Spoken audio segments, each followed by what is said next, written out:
Hey guys, magandang gabi. Welcome back po dito sa Gandara SA channel for showbiz update. Andito na naman nga po akong muli nagbabalik dahil may power na tayo mga kakimpaw. Charot. So eto na nga mga kakipi, ang pag-uusapan natin at Ang pag-uusapan natin ngayong gabi ay pumapatungkol dito sa ASAP XP kung saan ay talaga naman pong kilig to the bones ang mga Kimpaw Lanchas. Grabehan, buti naman. Tayo po'y nagkaroon na ng update. Grabe, hindi kinaya ng mga Kimpaw Lanchas ang pag-amin or inamin ni Paolo Avellino. Talagang hiyawan ang lahat. Pero bago tayo magsimula guys, sa mga hindi pa nakaka-subscribe sa ating channel, pakiclick lang po tayo natin subscribe button at notification bell na nariyan po sa baba para mag-updated po kayo at ma-notify tuwing may bago tayong chika at balita hinggil sa Kimpaw. Maraming salamat. So, welcome back po agad sa ating channel mga kakipi. And dumako po tayo ngayon sa pagbabasa ng mga komento na ating mga taga-subaybay hinggil sa mga previous updates. So, ang comment na napili po nating basahin ngayong gabing ito ay mula po kay EA. Sabi niya, tuwang-tuwa ako kay Daddy Pau. Bantay na bantay si Babe Kim sa Australia. Bantay sa stage kasi yung sa gitna delikado, baka daw mahulog si Kimi. Laging bantay ni Daddy Pau sa likod, tawa ko ng tawa. Yan, tulak ni Pau sa gitna habang nagre-rehearsal. Nasa likod si Daddy Pau, so sweet. Alaga si Babe Kim. Good luck and God bless Kim Pau. Safe, keep safe always, Kim Pau. Good health and happiness. I'm senior 78. Always prayers to both of you. May loving Kim Pau. Kim Pau, Kim Pau. Taling-tali na talaga ang Kim Pau. Super sweet sa Australia ni Papi. Nako, iba po talaga ang isang Paolo Avellino mga kakimpaw. Iba ang tama. Ibang tama. Iba ang tama kay Chinita Princess. Grabe. Uy, lagi naman ganyan si Pau sa kay Kimi. Pag-aalaga, di pa pag-protect kay Kim. Napaka-attentive kasi niya kay Kim mula noon hanggang ngayon. Paano natin nasabi na mula noon? Naalala niyo po ba yung magkasama sila, mga kakimpaw? Host po ba yun? Parang pareha silang host. Tapos si Kim parang muntik pong matumba. Ang bilis pong sumalo ng isang Paolo Avellino. Di ba?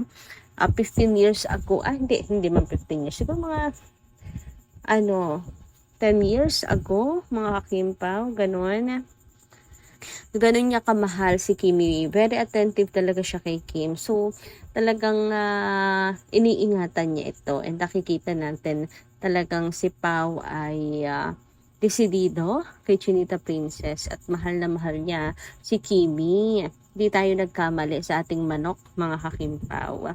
Alam natin na nasa tamang tao na talaga si Kim this time. Pero samahan pa rin natin ang pagdadasal, di ba? Grabe yung extra sweetness. Iba na rin comfortable na rin po si Kim and Paolo. Magpakita ng affection sa publiko. Anyway, thank you so much po muli, Miss EA, sa inyo pong komento at pabuhay po kayo. Ngayon naman dumako po tayo sa next topic natin or mga balita na nasagap natin ngayong gabing ito tungkol sa Kimpaw. ASAP XP, and unahin na natin. Eto nga pong isang picture na mainit na pinag-uusapan ngayon sa social media kung saan makikita nyo nga po dito natutok po sa Kimpaw sila Ninong Ogie. Ay, grabe naman nga yun. Grabe. Bakit naman kasi kayo Kimpaw ganyan kadikit, very close, wala nang makakapasok na hangin? Kailangan ba talaga ganyan ka-close? Napapatingin po sila sa sweetness ng Kimpaw.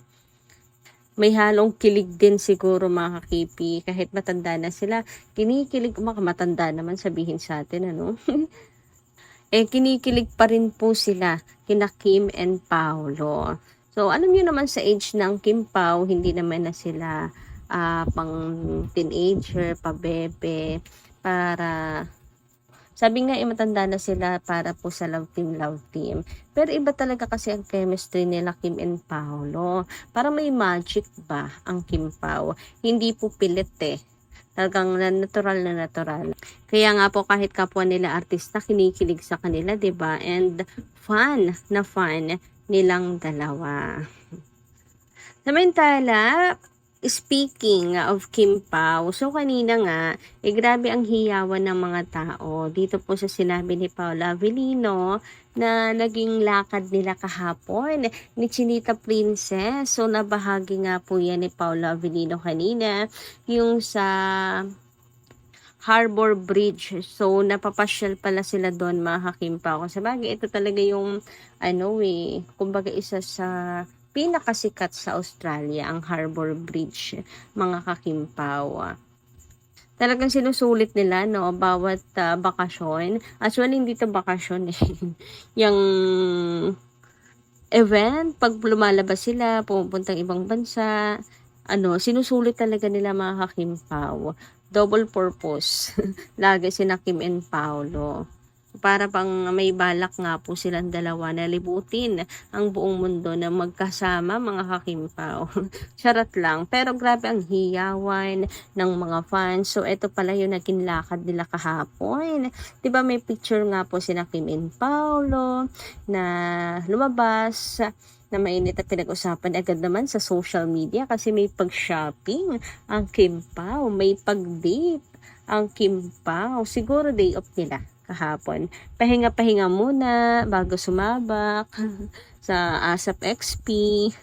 Kaya namasyal muna silang dalawa. Wala munang jogging. So doon pala pumunta ang Kim Pao. Thank you so much sa pagbabahagi ni Paula Avellino. Napaka-open na talaga nila, no? Kung sa bagay, sabi ni Pa, wala naman siyang tinatago. And we must say sa relasyon ng Kim Pao, hindi naman, magkaiba kasi yung private sa secret eh. Wala silang tinatago. Napaka-private lang talaga na kanilang relasyon. Pero para sa mga fans, ayan, hindi naman po sila nagdadamot. Binabahagi rin po nila ang kanila pong mga ganap sa buhay, katulad po niyan. O diba? Ay, ibig sabihin talaga pong may relasyon ang Kim Pao. Kailangan pa bang ispilingin yan, mga Ka-KP? And grabe yung hiyawan ng mga tao. Lahat nagsisigawan ng kiss mo na Pao. Ayan, grabe no? Talagang kiss, tinutokso po sina Kim and Pao. Sayang, kung may kiss sana, no? Naglupasay na sa sobrang kilig ang mga tao doon. Wala kang makikitang nakatayo. Kundi po lumilipad o naglulupasay lumilipad sa talon tapos naglulupasay sa sobrang kilig. Kung may kiss nga, no, mga Ka-Kim Pao, bakit kasi di nyo pa pinagbigyan Pao? May dala pa naman sila dyang pari. Ay, ikakasal na. Wala na, finish na yun. Kapag kami pari ng kasama, mga Ka-Kim Pao, charot lang. Tapilitan no? Sa pilitang pinakasal na ang Kim Pao. Ewan ko na lang pag hindi yan nag-viral. Anyway, dumako naman tayo ngayon po dito at pag-usapan ang tungkol dito sa finale ng Di Alipay, mga Ka-Kim Pao, kung saan ay talagang wala akong masabi. Grabe yung cinematography, grabe yung directing skill ni Paula Avellino, and syempre yung happiness natin, mga Ka-Kim Pao, sa ending ng Di Alipay. Wala, perfect, super. Kaya po number 1 mga Ka-KP. Pero hindi lang naman ang ending, syempre. Buong series ng Di Alipay talagang perfect, napakaganda at napakahusay ng mga artista, mga Ka-Kim Pao. Kaya lagi pong number 1. Sabi nga po dito, no wonder bakit number 1 na lagi ang mga series ng Kim Pao. Dahil bukod sa magagaling silang artista, grabe yung dedication nila whenever they have project. Nakakahanga, kaya sa fan, lalo din kaming sumusuporta or susuporta kasi deserve suportahan ang mga ganitong klaseng artista. Mababait pa. Until next KP. Nako, sa true, mga Ka-Kim Pao. Actually, lahat, ang Kim Pao meron pong lahat Meron pong lahat ng rason para mahalin at suportahan. Mabuting artista, magandang impluwensya sa mga tao, sa mga kabataan, sa mga nanonood. Tapos, ang husay pa. Ang husay pa sa kanilang craft, as in, hindi lang po sila A-lister ng ABS-CBN dahil marami silang fans or aano ng pera, nag-aakit ng pera sa kanila, kundi dahil mga best actress and best actor talaga sila. Talagang pinanghahawakan nila ang salitang artista, mga kakimpaw. Kaya nilang mabuhay sa ibang mundo, 'di ba? Sa ibang character. Kayang-kaya nilang bigyan ng buhay ang ibang karakter kahit napakalayo nito sa kanilang personalidad.